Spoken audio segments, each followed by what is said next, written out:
everybody, and welcome to the fifth Industry Exchange. Welcome, I am Meghan Jones. Today we are going to be focusing on fashion. So we're going to be giving you up-and-coming designers, the insider knowledge, the tips, everything like that from our wonderful industry expert here. Joining us today is Dana Weinstein, and excuse me, I need this little bit of water here.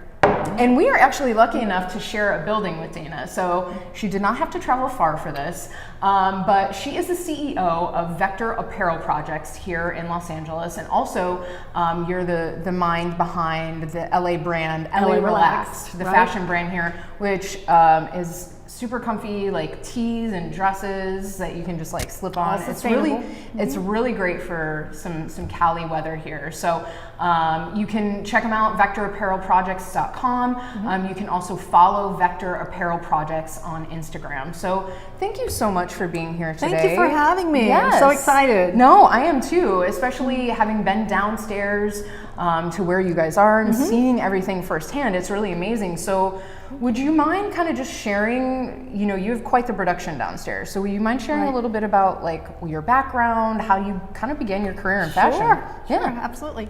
I actually started in retail. Okay. I was working as a assistant buyer and manager for a small chain in Gainesville, Florida. Awesome. And I was out here on a buying trip and was offered a job while I was in a meeting in one of the showrooms. Oh wow! And they were like, "We like your taste." You know, I was getting to know the girls. Had met the owner a couple of times, and it just sort of happened. And I flew home that weekend, packed my bags, and I was back in LA within 2 weeks. Whoa, so, that's crazy. Yeah, it was great. I was really fortunate. I was actually working for a company that was small enough that I got to be involved in all different aspects, everything from assisting the designer, which was kind of like just getting her coffee, and customer service and shipping and production and really just every part of it. And I immediately fell in love with the chaos and the excitement, and I knew that this is what I wanted to do. This is what you wanted to do. That kind of seems like fashion, right? Just I think of backstage at a runway show or something, right? Just like complete chaos. Yeah, except it's not that. But not the part that I do. Not the part that you do. You're the pre-fashion show situation. So you know, you have near 30 years experience in the industry. Obviously things have definitely, changed a bit, but what do you think is different, I guess, today versus when you first started? Everything, and true. Some things have not changed that much. I mean, obviously with computers and with the internet, I think we had one computer in the office that I worked at in my first job, which was pretty incredible. I don't even think they all did at the time.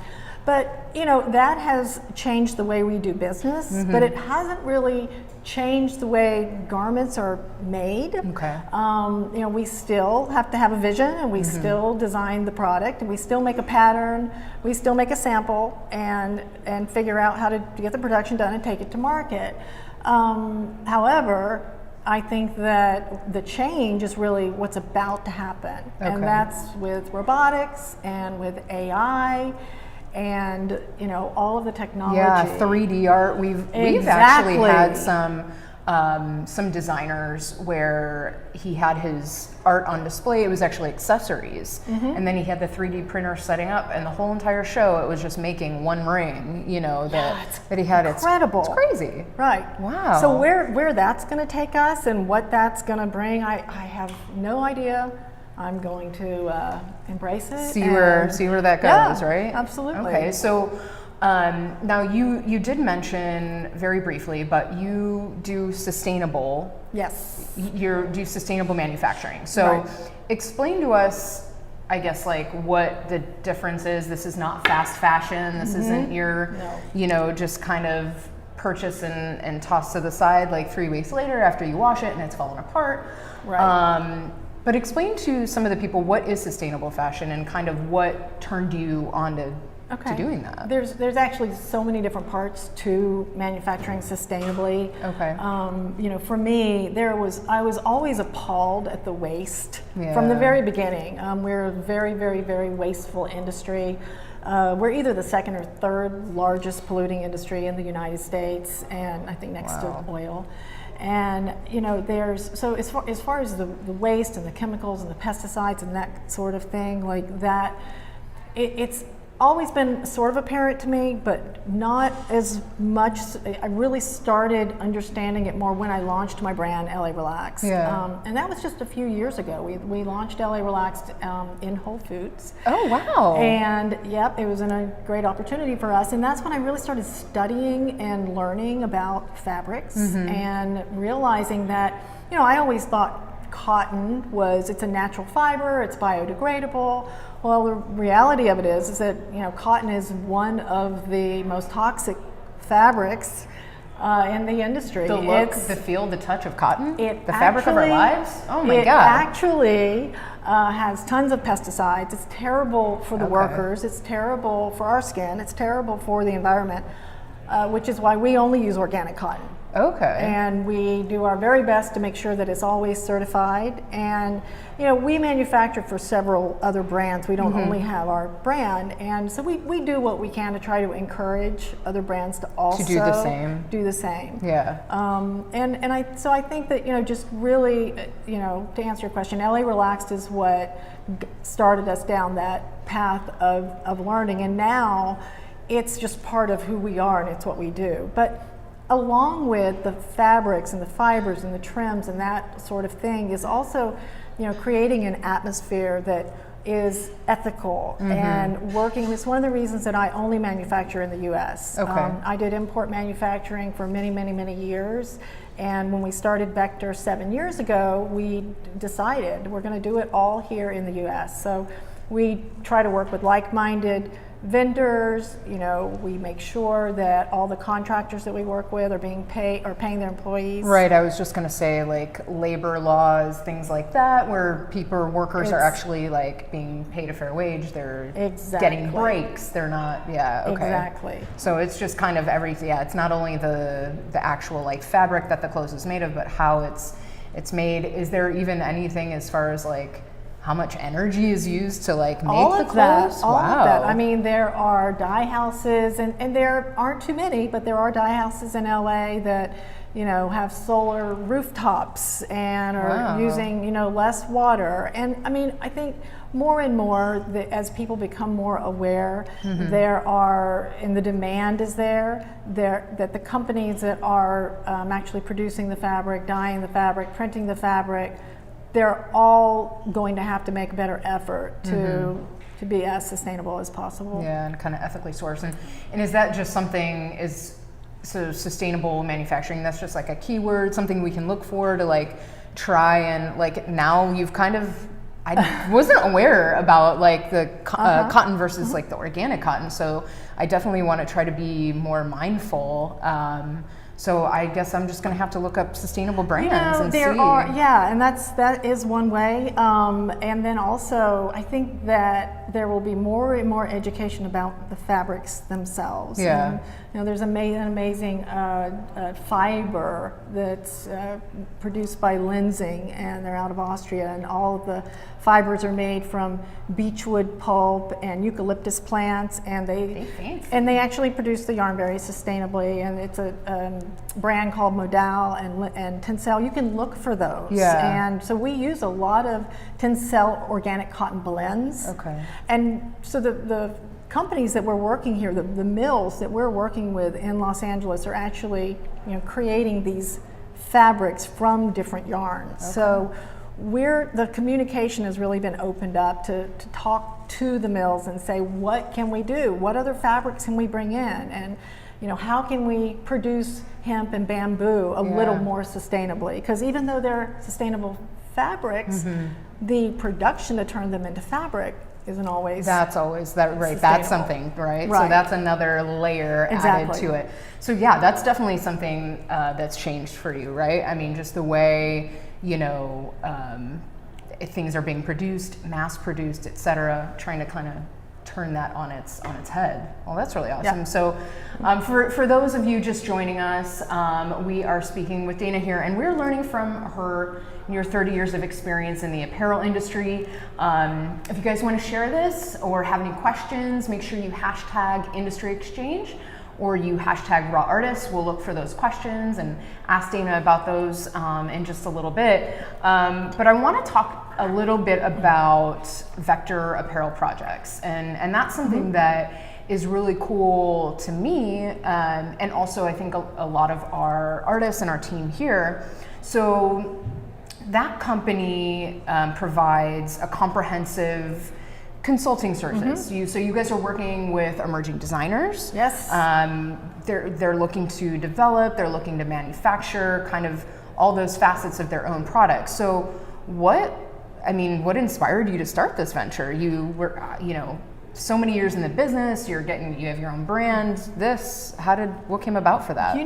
It was really just out of demand. Okay. There are so many people with amazing ideas, and right, so you guys so know, many. And they have these very creative, great ideas, and they have no idea where to start or what to do first or how to do it. Yeah. And it's we wanted to offer that service. So I had a client come in a few weeks ago, and he has this great idea for a t-shirt, and he literally brought me a drawing of a chair leg, and that's his inspiration, believe it or not, and he's amazing. This is his inspiration for the inset of what he wants this t-shirt to. And it was so cool. It was actually like, instead of just the sketch and the specs and here's my two, it's like, hey, I want it to look like this. Can you guys do that? So to be able to take that to our pattern maker and say, hey, can we do this? And I must say we're into a couple of fits with him, but we're getting there, and it's so great. I mean, that's what's inspiring and exciting, and so everything from that to there are companies out there in LA right now that have been manufacturing overseas for many years, and they really just want to bring it back and make it here. And it's not as easy as it was 15 or 20 years ago, because less than 3% of apparel is made in the United States. There's not that many of us. There's not that much, there aren't as many contractors. Yeah. There's just, so to have brands that have been around forever and have them come to us and say, hey, can you help us make this happen? We don't even know how to do it anymore, because we're used to sending tech packs to overseas and everything like that. Yeah. Wow. Okay. So from the successes that you've seen and have been a part of, hopefully this new T-shirt, what does it take to? I know that there are tons, but what does it take to start your own label and kind of make it as an independent designer? That's a tough one. I think that, first of all, have a clear vision. Have a good idea of what it is that you want to do, and then know who your market is. How are you going to get it to market? Are you going down? Are you going to wholesale it, or is it going to be direct to consumer?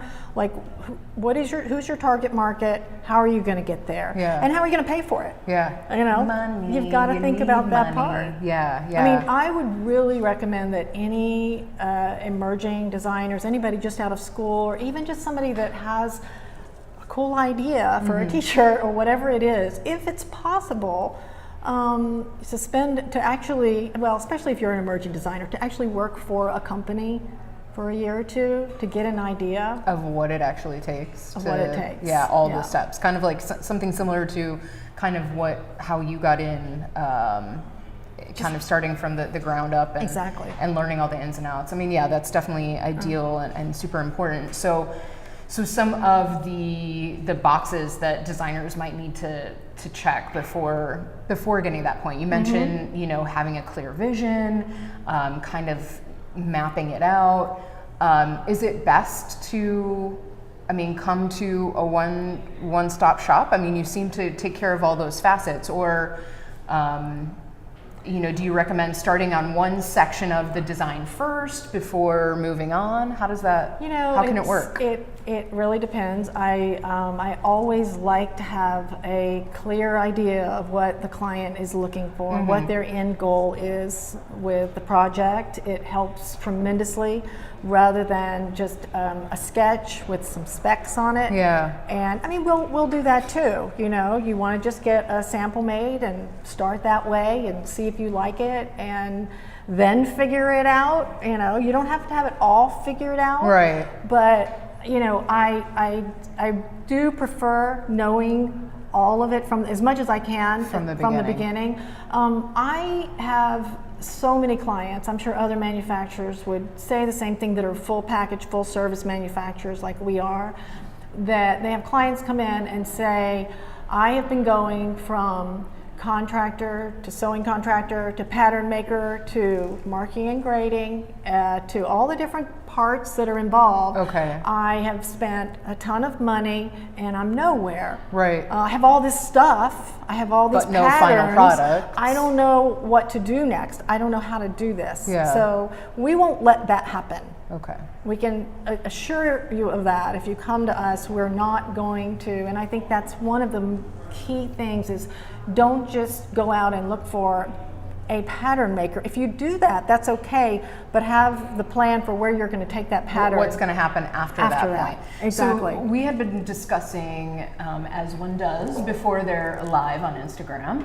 about a particular client of yours, and what struck me as interesting was you were saying they had kind of done something similar to what you mentioned. They were hopping around, exactly, getting things cut here, sewn here, etc. And they wound up with a very small run of pants. Yes. She's actually one of my best clients, one of my favorite clients, and she started out with an incredible vision, the best vision of any client I've ever had come in. She knew exactly what she wanted. Yeah. And she wanted to create an incredible pant that she had already designed. She'd already had the pattern made for it. She already had markers for it, and yet was not able to get the garment 100% perfected and ready to take to market by getting production started. Okay. And initially, because you have to really believe in the client and understand what they're looking for and know that you can do it. I'm not just going to say, yes, I can help you, no problem, and take on a project. That you're right. So we did. We started with her. We started out with a very, very small run, and next month, and this was 2 years ago. She's just celebrated her anniversary, and next month we're going into production with thousands of pants for her. Wow! And it's really exciting for her, and it's what inspires me the most. It's what keeps me motivated. Yeah. And yeah. That's amazing. Yeah. I just found that interesting how, not, streamlining things like that, streamlining the vision can really just help you kind of escalate and get there. So, we actually have a question here from somebody, shoe manufacturing experience. Interesting, okay. Do you have any shoe manufacturing experience, or what is involved with that? Yeah, how does that even start? I have to say I really don't. Yeah. There are very, very few that are actually manufactured in the U.S., but there's a growing trend, and a growing trend for sustainable shoes to be manufactured here. Okay. But if that person would like to email me, I can do the research and I can find out. You see, this is our More than resource happy to do here, that. our wonderful Absolutely. resource. Yeah, and I can imagine,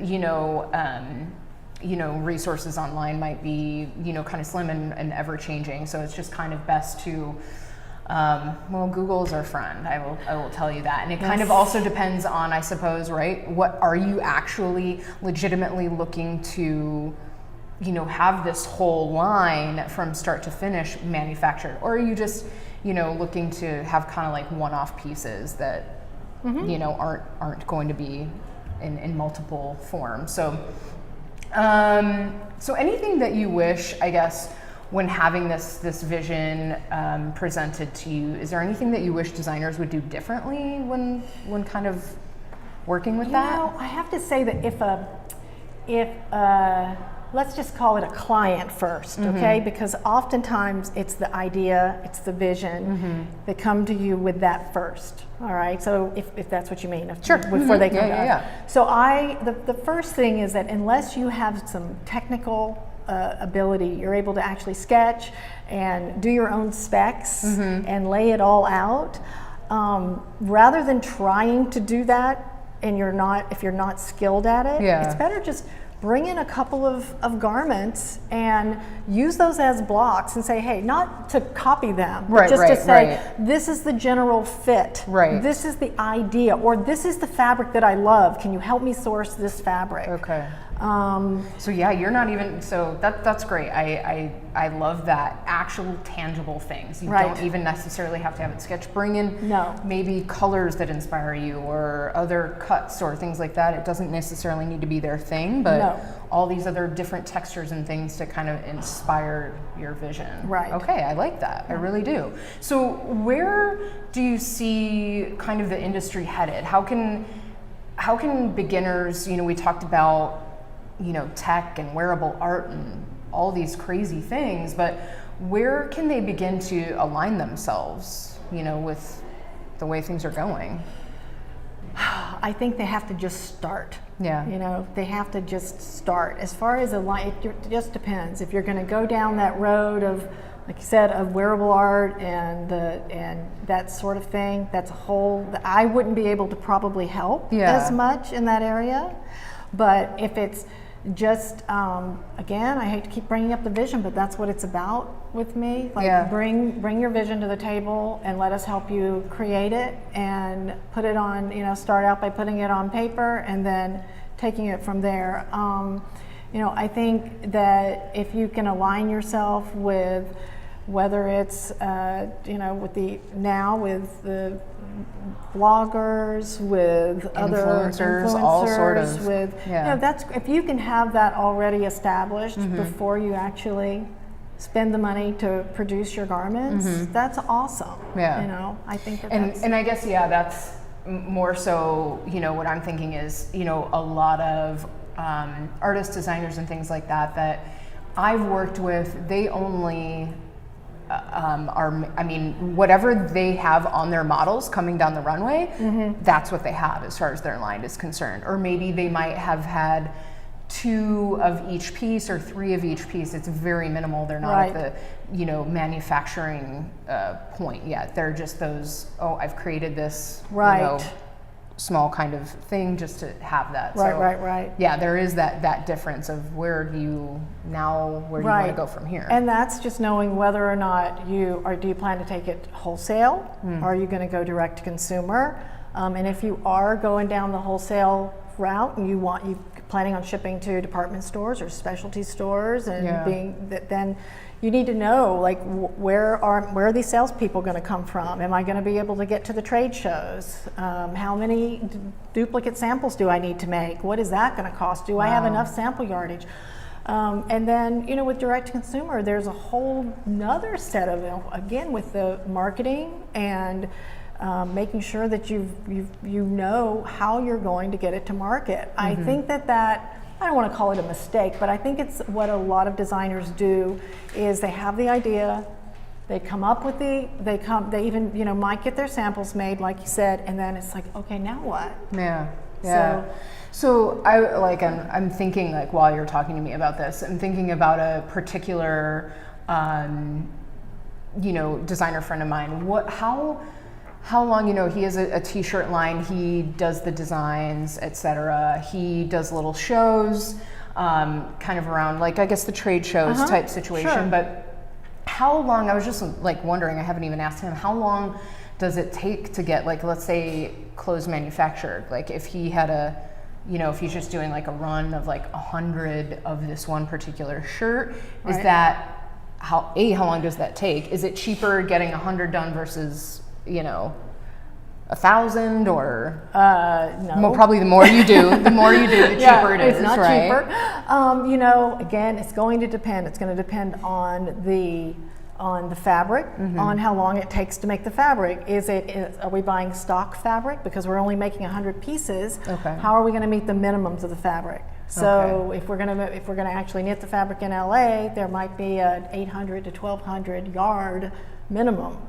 For 100 pieces, you probably only need 150 yards of fabric. Okay. So for that, you either need to come to somebody like me that might have some inventory, might have some stock, or somewhere in town that sells stock inventory. And then as far as the timing goes, it could be 5 weeks for fabric and another 5 weeks to cut and sew, and that's after you have an approved sample, after the pattern and everything has been approved. Okay. Yeah. Wow. Okay. So that's like minimum. That's minimum like 10 weeks. We're Right. talking like. Or if we have the fabric and we have everything ready to go, we can turn it around in 2.5 to 3 weeks. Whoa. Yeah. That's crazy. Yeah. That's amazing. So what? And you don't have to get super detailed, but like, is there a ballpark cost? Is that maybe not necessarily from your company, but that of just in general in the manufacturing industry? Is there like, you're probably gonna spend at least $1,000 on those 100 shirts, It's really and truly going to just depend. It's really going to depend. It's going to depend on whether you have your patterns and you need to get those made. Yeah. I mean, that alone could be $1,000 to just have. It depends how many and how complicated. If you're making a bridal gown, very different than a T-shirt. Right. Yeah. So I would really have to have more information. Save your shekels, save your pennies is what we're saying, guys. Okay. So we've got a couple more questions here from the audience. Okay. Your biggest challenge to date, so we'll start there, and then how to get a job in fashion, their first job in fashion. We did mention that. So biggest challenge to date so far in the manufacturing world for you? I think that for me, and this would be just in the last 3 or 4 years of really trying to focus on sustainable manufacturing and doing it here in LA, is being able to find the talent that we need to do the best job we can, and that's mostly because we sent everything overseas. But it's coming back, and that's what's super, super exciting. And I do have contractors that I've been working with for over 15 years, the same contractors, and so that's been great. But I can say that getting it actually made here, it's not that easy. And then also, just we've already talked about with the fabrics and finding, the sustainable fabrics is it's becoming a little bit easier. But it was very challenging for me when I first started. So now, how to get a job in fashion? So how does one become a buy? Hello. Ooh, hey, job opportunities, guys. Do you hear this? So absolutely. Make sure you're following Vector Apparel Projects on Instagram. Send them a direct message, please. But yeah, it's so funny. I had a roommate. I'm going to go off on a tiny little story here. I had a roommate in college. Who just happened to start working at a retail store, and she had a penchant for fashion. She had a penchant for shoes, actually. And she got buddy with the owner, and he started sending her to all these trade shows, and all of a sudden she was his shoe buyer. And that's kind of how it happened. Right. But I mean, is that how things happen like that? Should one just like get a job in retail is probably like first and foremost? I would say, honestly, if you're looking to, retail and manufacturing couldn't be more different. Different worlds. Yeah, it's all. The only thing similar is it's clothing. Okay. That's the only thing. So I would just say, contact manufacturers, send your resumes in. I open every single email and resume. You can, send it in to if there's a company that you would love to work for. It can't hurt. Okay. And if you're in a position that you're able or willing to start out as a sort of an internship and make sure that you're a good fit initially. I know that's always welcome. I always have jobs, and I'm always looking for talented people, always. That's amazing. Yeah. That's so good to know right here in our building, guys. I can't even believe this. Well, I have so many more questions, and maybe we'll do a little off, and you guys can check them out later. But I want to thank you so much for joining us live here. It's been amazing. So much learning about sustainable fashion. I had no idea. Sustainable manufacturing.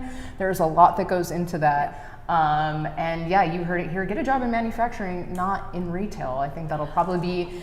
But you know what? I think learning all of the facets, all the steps, like what actually makes it get to the store, I think that's super important to learn that. So, you guys, thank you. Of course, thank you to our guest here. Again, you can find her Vector Apparel Projects. You can find it on Instagram. You can use the Google guys. It's a pretty smart search engine. By the way, this is not by any way, sponsored by Google, but we're coming for you. So again, you guys tune in next month, August. We'll have another edition of Industry Exchange. We have a great episode for you guys. In the meantime, though, of course, stay in touch by following us at Raw Artists, and of course, visiting rawartist.org. Thanks for watching, guys. Tune in next month, and we'll see you on the flip. Thank you. Bye. Thanks so much.